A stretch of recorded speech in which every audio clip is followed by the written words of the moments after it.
Baik, kali ini kita akan bahas satu buku yang berjudul Training Development Guide Competency Based Training. Ini adalah sebuah buku dari organisasi penerbangan sipil internasional di mana semua pelatihan yang dibuat oleh organisasi penerbangan internasional itu berdasarkan buku ini.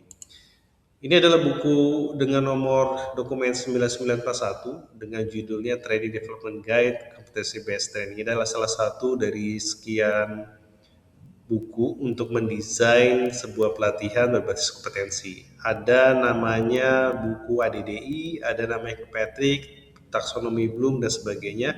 Dan kali ini kita akan lihat bagaimana menyusun pelatihan berdasarkan buku ini.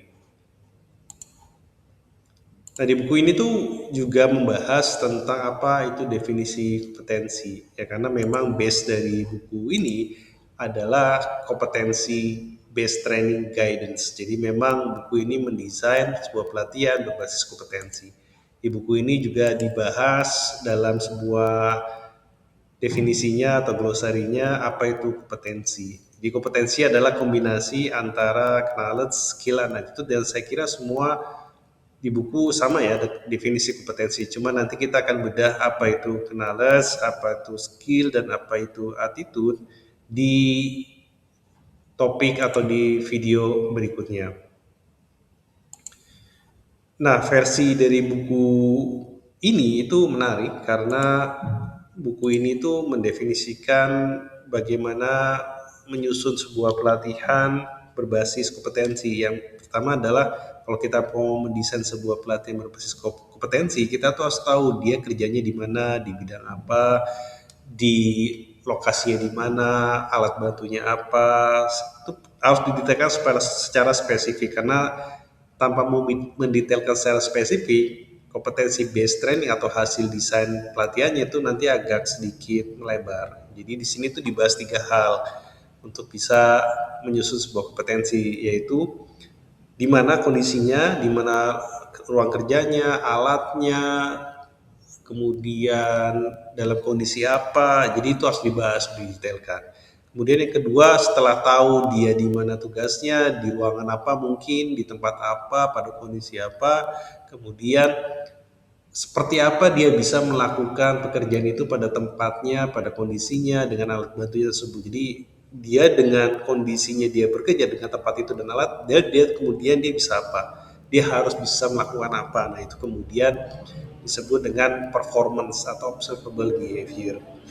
Kemudian dari kedua ini ada nggak standar bakunya? Ada standar dia melakukan pekerjaan itu apakah benar atau salah, ada nggak standarnya? Dan ini penting banget di desain di buku ini. 3 hal ini sangat penting banget, yaitu kondisi, performance atau behaviornya, kemudian ada standarnya. Kalau misalkan sebuah pelatihan tidak ada standarnya, baik itu nasional atau internasional, maka bisa dibilang mungkin kurang mengenal pelatihannya atau kurang bisa divalidasi hasil lulusannya. Jadi 3 hal ini penting untuk menentukan apakah sebuah pelatihan itu berbasis kompetensi atau enggak. Nah, di buku ini tuh juga dibahas bahwa kalau menyusun pelatihan itu sebaiknya adalah materi pelatihannya itu adalah materi independence, atau ibaratnya semua alat bantu pelatihan, slide-nya, exercise-nya, mastery test-nya, progress test-nya, modulnya, PPT-nya itu semua sudah disediakan. Jadi pengajar tinggal ngajar dan semua sudah disusun rapi sama course developer, sama subject matter expert, sama dikasih masukan sama gurunya atau teachernya, sehingga lulusannya itu sifatnya nanti menghasilkan outcome yang bagus atau outcome yang sesuai dengan target kompetensi yang diinginkan dan bukan instructor dependence. Instructor dependent itu apa ya? Tergantung strukturnya, PPT-nya dipegang instruktur. Jadi kalau pas ngajar pelatihan ini bisa jadi instruktur A bisa berbeda hasil dengan instruktur B. Nah, di buku ini itu dibahas bahwa hasil dari output penyusunan pelatihan menggunakan dokumen ini adalah dokumennya, semua jenis pelatihannya adalah material dependence. Kemudian di sini juga menggunakan namanya criterion reference test. Ada namanya juga norm reference test dan lawannya dari criterion. Nah, nanti kita akan bahas apa itu criterion reference test di video-video selanjutnya. Ini yang menjadi acuan baku ketika seseorang mengikuti pelatihan, dia akan dites melalui kriteria reference testnya ini. Jika dia lulus, maka dia sudah dianggap berkompeten untuk melakukan pekerjaan yang sudah dilakukan melalui pelatihan. Nah, di buku ini juga menggunakan ada 16 formulir yang digunakan untuk secara sistematis mendesain sebuah pelatihan dari awal sampai akhir, dan 14 ini tuh nggak bisa di skip. Jadi memang harus disusun dari awal dari 1 sampai 14. Nah, ini mungkin teknik ADDI juga mungkin ada formnya ya, cuma mungkin formnya berbeda, jumlah formnya berbeda, isiannya berbeda. Nah, kalau buku ini itu menggunakan 14 form yang digunakan untuk mendesain sebuah pelatihan secara sistematis.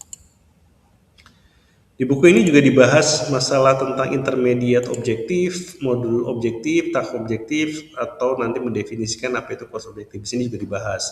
Jadi karena memang ini didesain berdasarkan task, jadi nanti tiap kegiatan tuh ada intermediate objektif tercapai nggak melalui tes atau progress test, ada modul objektifnya tercapai nggak dari modul-modul diberikan dan sebagainya. Nah, ini ada definisi di buku ini, ada intermediate objektif, modul objektif, task objektif, dan course objektif yang mungkin juga bisa melengkapi dari buku-buku lain dalam hal penyusunan program pelatihan berbasis kompetensi.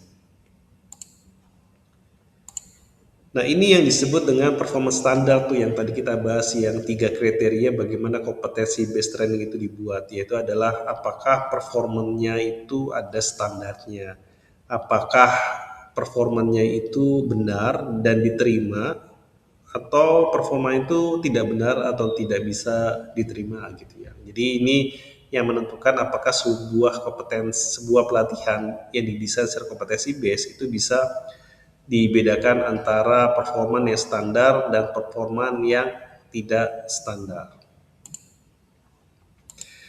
Lalu apa itu performance standar? Secara basically buku ini membahas 2 hal, yaitu tentang outcome based standard versus process based standard, yang kedua-duanya itu digunakan dalam sebuah pelatihan, dalam sebuah outcome pelatihan, dan bisa digunakan juga setelah mengikuti pelatihan.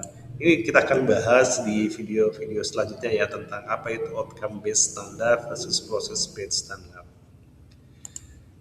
Sementara itu pendahuluan dari buku yang kita akan bahas tentang bagaimana menyusun sebuah pelatihan berdasarkan buku ini, dokumen 9941, yaitu Training Development Guide Competency Based Training Methodology.